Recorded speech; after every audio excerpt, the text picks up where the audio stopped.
लहान मुलांच्या खाण्यासाठी सुपर हेल्दी फूड मी त्याची रेसिपी आज तुमच्यासाठी आणली आहे. हॅलो गाईज, मी आहे स्नेहल आणि हा आहे माझा फॅमिली ब्लॉग.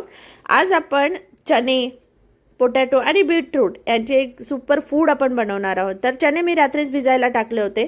सकाळी मी एक पोटॅटो बॉईल करून घेतला, त्याबरोबर बीटरूटसुद्धा बॉईल करून घेतला आणि त्यांना मिक्सरमध्ये एकजीव होण्यासाठी मी एक ग्राइंड करून घेतला. कारण मस्तपैकी फाईन पेस्ट तुम्हाला त्याची बनवायची आहे, त्यामुळे मी चणे मिक्सरमध्ये टाकले आणि बीटरूटसुद्धा त्याच्यामध्ये ॲड केलेले आहेत.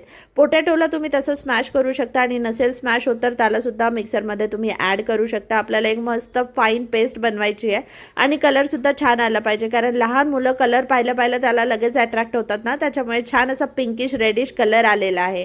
यामध्ये मी कॉर्नफ्लॉवर पण ॲड केलं आहे आणि नाचणीचं पीठसुद्धा ॲड केलेलं आहे, त्याच्यामुळे त्याचं बाइंडिंग छान बसणार आहे. तुम्हाला पाहिजे तसा शेप तुम्ही याला देऊ शकता. मी तेल गरम व्हायला ठेवलं एकीकडे आणि एकीकडे मी त्याची टिक्कीचा शेप मी त्याला देत आहे. जसं बर्गरमध्ये टिक्की असते ना, तशीच मी याची टिक्की बनवते. तुम्ही वेगवेगळा शेप देऊ शकता आणि त्याला गरम गरम तेलामध्ये तुम्हाला फ्राय करून घ्यायचं. तुम्ही शालो फ्राय करा किंवा डीप फ्राय करा, डिपेंड्स. माझ्या मुलीला याचा कलर तर खूप आवडला होता, त्याच्यामुळे ती मम्मा लवकर जेवायला दे असं बोलत होती आणि तिच्या समोर जेव्हा मी प्लेट आणली तेव्हाच ती हॅपी झाली होती.